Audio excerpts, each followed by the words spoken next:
I can't believe I went into this video and I didn't make a drink. What is wrong with me? Hey y'all, my name is Nat. I hope you're having a terrific day today, and for this video we are doing the bar and the bookcase tag. Yeah, why did I not think about the fact that having a drink right now would be perfect? It would fit the whole theme of this video. I guess I don't really have anywhere to put it. I'm sitting at the end of my bed, like I'd have to set it somewhere over there.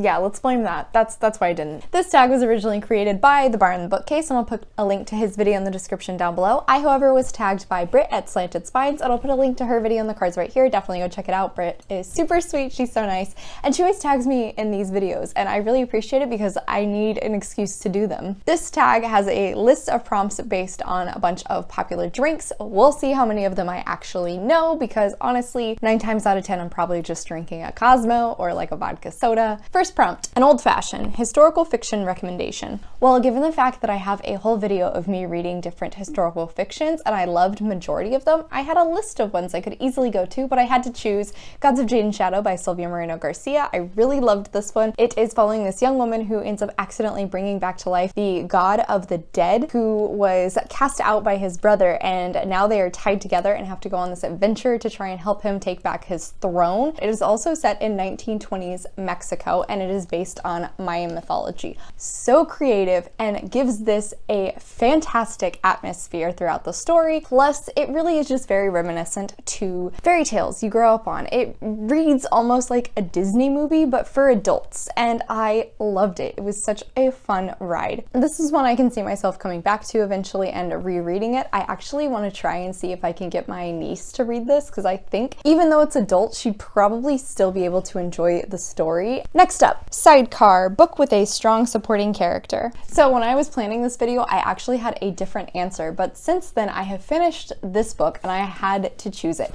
We Hunt the Flame by Hafsa Faizal, particularly Altair. He is one of the side characters who is still arguably one of the biggest main characters in this story, and you want to hate him, but he's so dang charming. He is 100% the comic relief. He's just so funny and charismatic and engaging. You can't help but like him. Plus, for the first quarter of the book, you're only really seeing Altair in Nasir's point of view, and they essentially have a enemies to best friends story arc. And y'all, I have come to realize that that might be my new favorite friendship trope. Apparently, I can't like a relationship if it doesn't start in enemies territory. Next one, Manhattan, book set in New York. Shockingly, kind of had a hard time thinking up something. At the same time, I felt like I had so many options. I decided to go with The Diviners by Libba Bray. Honestly, I think one of the best parts in this story is the atmosphere that she creates, because it is set in 1920s New York. So there is just so much to go off of to create this fantastic setting. Somehow works so perfectly with this paranormal, supernatural storyline. This is the first book in the Diviners series, which follows this cast of characters who all have some kind of a diviner ability, which is some sort of supernatural power. Next question, Bloody Mary, book that scared you / messed you up. I automatically had to go with American Psycho by Bret Easton Ellison. I said Easton Ellison. I'm pretty sure it's just Easton Ellis. I always do that though. This was one of the first horror books I read because I knew it was supposed to be really dark and really gory and really messed up. Yeah, I was like, hey, if I can read this, I can probably read anything. So I read it and I regret it. It lived up to everything I thought it was going to be. There are some scenes in that will haunt me forever. If you've read it, you know. Honestly, if you want to get this kind of a scare, I would just recommend watching the movie. It's a lot better. It doesn't have all of these weird diatribes. Next one, Espresso Martini, a book that kept you reading into the night. For this one, I had to go with Lock Every Door by Riley Sager, because I couldn't put this book down once I hit like the 60% mark. I just had to keep blasting through. I stayed up until like 1:30 in the morning reading it one night, and I was just like, I have to go to bed. But it was so hard to do because I was just so engaged. I needed to find out what was going to happen. This book is a thriller following a young woman who is very down on her luck, and she ends up getting this great opportunity to be a house sitter, but she has to follow all these really strict rules, and it seems too good to be true. Of course, then weird stuff starts happening around the apartment building, and she's trying to figure out what's happening. It was so creepy. It was so weird. I adored the ending climax scene. Oh, it was so good. Plus, I realized with Riley Sagers that I love how he rides the line between like, is it supernatural? Is it not? And you don't find out until like the very end, and I really love that. Next prompt, Sazerac, a book that left you disoriented. First off, I have no idea what this is. I'm not even sure if I pronounced that right. But this one I had to go with Bunny by Mona Awad. This is probably up there with one of the weirdest books I've ever read. It's so trippy and strange. It's very hard to get your bearings in the story once the plot actually starts going. It's a weird one. That's all I can say about it. It's like Alice in Wonderland, but meets dark academia, and then like murder and culty vibes. As I said, Bunny is a dark academia book, and you are following a young woman who is in grad school for, I think, like literature, and she is the only member of her class who isn't a part of this group of girls who all refer to each other as Bunny, but she ends up trying to become a part of the group, and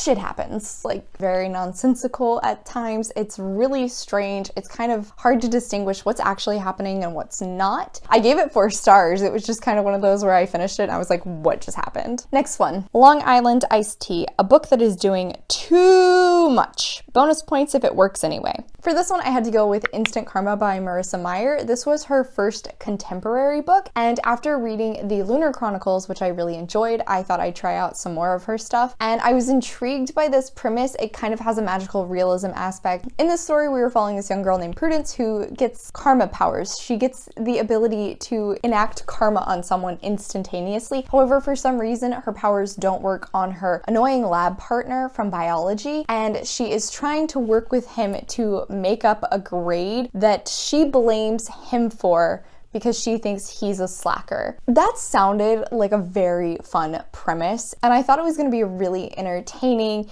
enemies to lovers with like a little bit of magical realism tossed in, and then it made it even better because there's tons of Beatles references throughout, and I used to love the Beatles, but this just had way too much going on. So much so that I would sometimes forget about the karmic aspect of the story because we'd be so focused on all this other stuff. For example, there's the romance that's developing between the 2 main characters, but then at the same time there's this whole biology project that they're working on. Also, there's like a nonprofit that she suddenly starts helping with. Then there's this weird side story with her brother and like a girl he has a crush on. Then I think there was like a thing about throwing a ball at one point, and when that happened, I can't do this. This is way more than I signed up for. It did not work well for me. I ended up DNFing the book. I was like 10 hours into the audiobook and I just didn't care. After reading this, I would still try some more of Marissa Meyer's work, but I think I'd stick to her fantasy and sci-fi stuff. Next question, Negroni, a book with a love triangle. Okay, so it actually took me a hot minute to think of one for this because it's been quite a while since I've read a love triangle. I kind of am counting this. It's not quite a love triangle, but She Drives Me Crazy by Kelly Quinlan. In this story, we are following Scotty, and she gets in a fender bender with Irene, who is the cheerleading captain. She does not like Irene, but she does come up with a plan that if Irene will fake date her to bring attention to her basketball team, as well as make her ex-girlfriend jealous, she will pay off for the damage done to her car. Again, kind of a love triangle because Scotty's ex-girlfriend is still a part of the story. Throughout the story, Scotty is trying to get over her ex, but at the same time, she is slowly starting to fall for Irene. Next question. Bay Breeze, book with light, chill, heartwarming vibes. I do know what this one is, and that's because of Lauren in Angel. This was his go-to drink. Naturally, I read Heartwarming and I had to pick The House on the Cerulean Sea by T.J. Klune. The most heartwarming book you can ever read. It is so perfect. It is filled with love. It is so happy. I literally bought this book for my best friend and told her that if you're ever having a down day, that's when you need to start it because this will just make your spirit soar. It is so happy. It is so wholesome. It is so pure. Those are just the words that come to mind, and I can never express my love for this book in any more of an eloquent way because my thoughts are just like massive hard eyes. Next question. Dark and Stormy, book that's dark, thrilling, and menacing. Bonus points if the setting matches. I saw dark, I saw thrilling, I saw menacing. I had to go with Pretty Girls by Karen Slaughter. Everyone told me this book was insane, and I don't know why I doubted them, because this lived up to all of the hype I heard of. This was crazy. It was insane. The way she developed and unveiled this entire mystery. This story is following two sisters. Their third sister actually disappeared when they were younger, and in recent times, one of the sisters' husbands has died. Along with that, a girl from their hometown has also recently disappeared, and they are starting to wonder if all three of these cases might be connected. If you want to see me freak out about this, just go watch my anticipated thrillers video, because you can watch me scream about this book for like 20 minutes. Last one, Martini, a classic recommendation. One classic that I have recommended to somebody was Wuthering Heights by one of the Bronte sisters. I don't remember which one. This book reads like a soap opera. It is so dramatic and insane and ridiculous. I really want to know who initially called this a romance story, because that person needs therapy. This is not romantic in the least. It is crazy. That being said, it's a great ride. Like, you can't help but watch it and see how the story unfolds. I can't even remember the main character's name, but let's call her Liz. We're gonna go with that. This story is following the relationship of Liz and Heathcliff from when they were children. Heathcliff was essentially her father's ward, and he was severely favorited to her actual brother. So naturally, her brother was a total jerk to Heathcliff. Eventually, Heathcliff ends up professing his love to her, but she can't marry him because he is below her in society. So he ends up leaving. He marries somebody else and comes back and tries to rub it into her face. That's like what I can remember. It was dramatic. And that's all I can ever say about it. All right, so that is all the questions, but this is a tag, so that means I have to tag some people. First off, naturally, this is a bar book tag, so I have to tag Tipsy Book Talks, because I just know they'll have a lot of fun with this one. Next, I'm also going to tag Haley Hughes, Rosie Kaksha, and the Roomies Digest. I honestly can't wait to watch everybody do this tag, because this was a fun one. This was original. I liked this. As always, all of these people will be linked in the description down below. Definitely go check them out. They are all wonderful content creators. Let me know in the comments down below, what is your go-to drink while you're reading? As always, thank you so much for coming to my channel today, guys. I really appreciate it. Make sure to hit like and subscribe down below. I come out with videos on Monday and Friday, but until then, I hope you continue to have a terrific day. Bye!